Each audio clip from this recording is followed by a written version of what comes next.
LeBron James.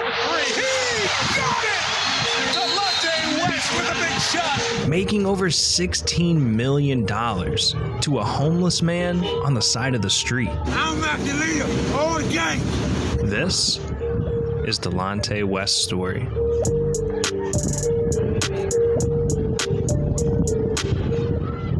Dolente had one of the toughest childhoods in the NBA. He grew up in poverty, parents divorced, and kids would constantly bully him for having red hair, making him feel like an outcast. And for years, he struggled to fit in.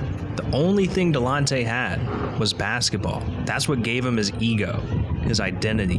And as a kid, it was the only thing that made him happy. But when Dolente turned 12, he suffered his first devastating injury and it left him sidelined for months. This was the first time he wasn't able to drown out his thoughts with basketball, and he spiraled into a deep depression. His mom saw he was struggling and decided it'd be best for him to live with his dad for a bit, but this only made things worse. His dad couldn't care less about what he was going through, and his new school was full of kids that were bad influences, opening the door for him to start experimenting with prescription drugs and alcohol. It wouldn't be until his leg injury healed that Dolente could feel somewhat normal again, back to distracting his mind with basketball. And by the time he got to high school, he ended up turning into a star athlete, averaging over 20 points a game. It was obvious this kid had all the talent to make it to the NBA. Then in college, he took things to another level. During his junior year, Dolente and Jameer Nelson, a future NBA player as well, were known as the best backcourt in basketball, and they torched through the regular season. Dolente was averaging 19 points a game, and the two stars led the St. Joseph Hawks to a 30-2 record. This officially put Dolente West's name on the map. With the 24th pick in the 2004 draft, it became official. The Boston Celtics selected Dolente West, and he accomplished his childhood dream. But as quick as things went up for Dolente, they began crumbling down. Injuries derailed his first few years in the NBA, and it wouldn't be until a trade in 2008 that the world would really get to know him, for good and bad. Dolente was traded to the Cleveland Cavaliers, giving him the opportunity of a lifetime, playing with LeBron James as the Cavs' starting point guard.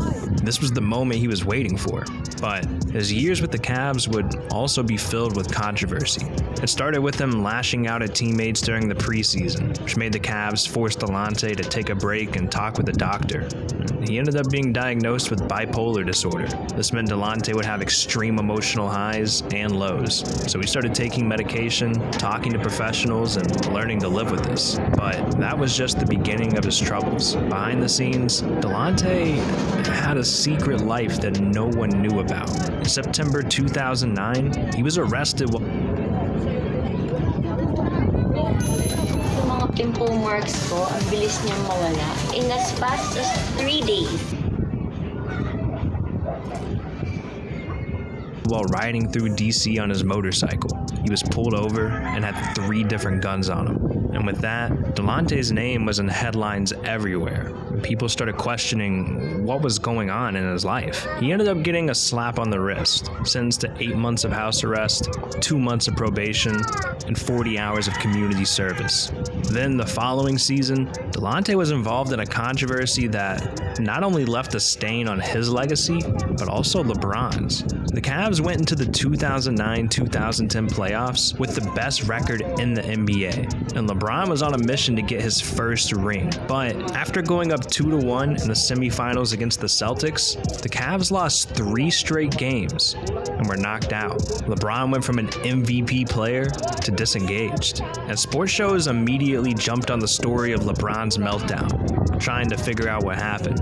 And they uncovered something no one saw coming. Dolente West was sleeping with LeBron's mom, allegedly. Rumor has it, LeBron found out that Dolente was hooking up with his mom during the Boston playoff series, and it completely threw him off his game. And just like that, the 2 players became the biggest sports topic in the world. Then, to make matters worse, the Cavs decided to trade Dolente away to the Timberwolves, and they waived him immediately. He then went on to sign a 1-year deal for the 2010-2011 season with the Celtics, but he had the worst year of his career, so they dropped him faster than they got him. It seemed like everything was falling apart. But luckily, one more team was willing to give him a chance.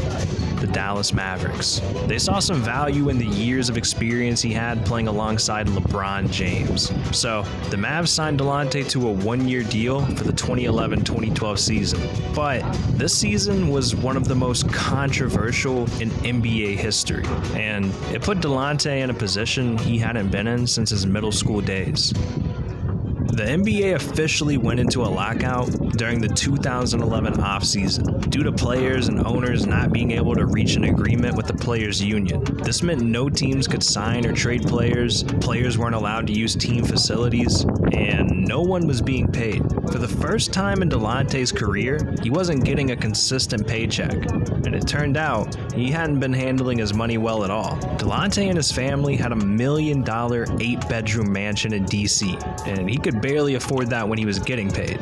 During the lockout, a water heater broke, and the family had to heat water up on a stovetop just to take a bath. The situation got so bad that Dolente, while being an NBA player, had to go get a job at Home Depot. Yeah, this guy literally worked at Home Depot during the lockout.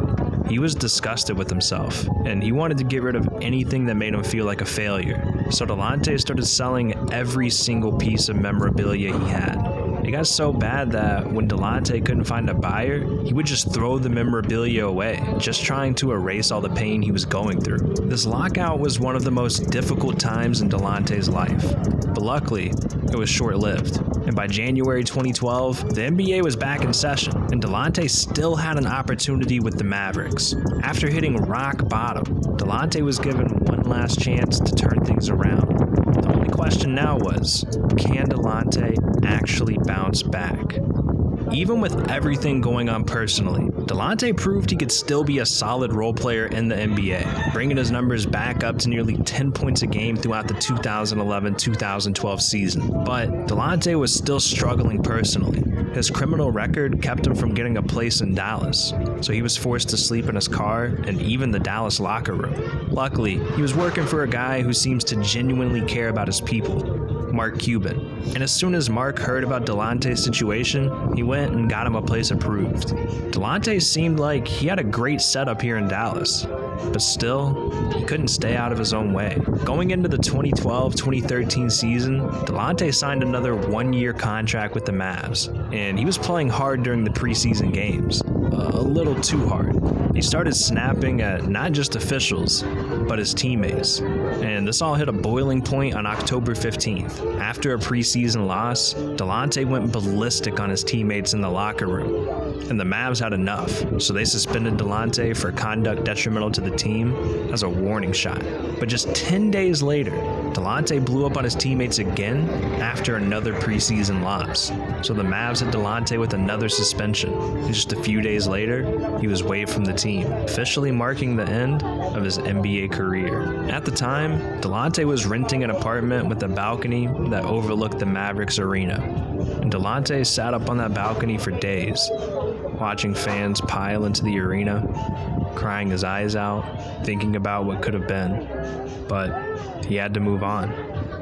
For a couple of years, he played for teams out in China and Venezuela, but never found stability. In 2015, Dolente made his way back to the US, playing for the Texas Legends in the G League. But it wasn't long before he suffered a season-ending injury in April of 2015. This marked the end of Dolente's basketball days, and opened the door for the darkest chapter of his life yet.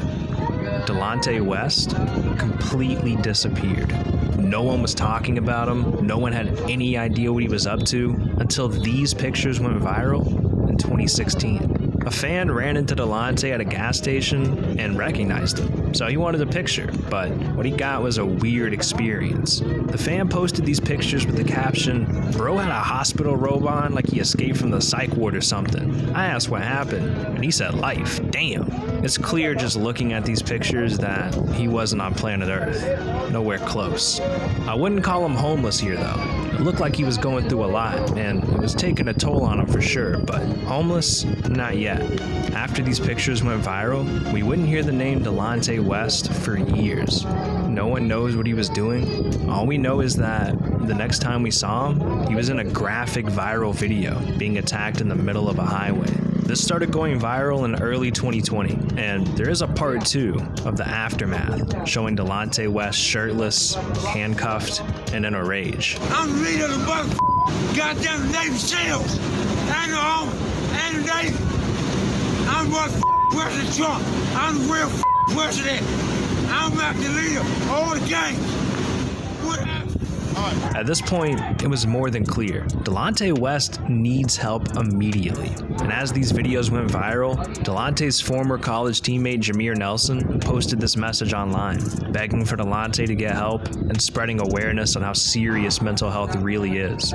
But nothing really came of this, and it wasn't long until he once again disappeared for months. The next time we saw Dolente was September 2020, and it was clear that he was at rock bottom. What does a homeless NBA player look like? Well, a heartbreaking picture started going viral, showing Dolente on the streets of Dallas with a cardboard sign, begging for money.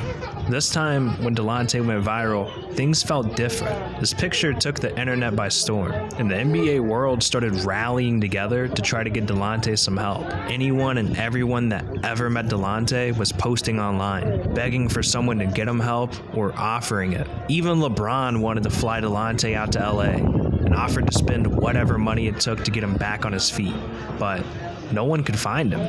Every minute was important. It felt like it was a matter of time before things hit a point of no return. Thankfully, there was one more person trying to hunt Dolente down: Mark Cuban. Mark saw these pictures and videos go viral throughout 2020 as well. And as soon as he saw Dolente was in Dallas, he started making every call he could to try and find him. A few days went by, and Mark was able to get a hold of Dolente. They agreed to meet at a gas station in Dallas where Mark picked him up. Not long after, Mark confirmed with reporters that he did pick him up, saying, "I could just confirm that I found him and helped him. The rest is up to Dolente and his family to tell." And we didn't hear anything about Dolente for another month or so. Then, out of nowhere, Mark shared a couple of pictures and an update, saying, "Ladies and gentlemen, I present to you Dolente West. A long way to go, but he's taken the first steps and shared these with all of us as a thank you for the love and support." For the first time in years, Dolente looks alive and happy, and now it's being reported that Dolente has a job working for the same rehab center that he attended. From NBA player to homeless, this might be Dolente's last opportunity to save himself. Mental illness is hell. It's an internal battle that you have to live with forever. So if there's anything you take away from Dolente's story or this video, it's that it's okay to ask for help. In fact, Dolente getting in that car with Mark Cuban and accepting the help he needs, that's the strongest thing he's ever done.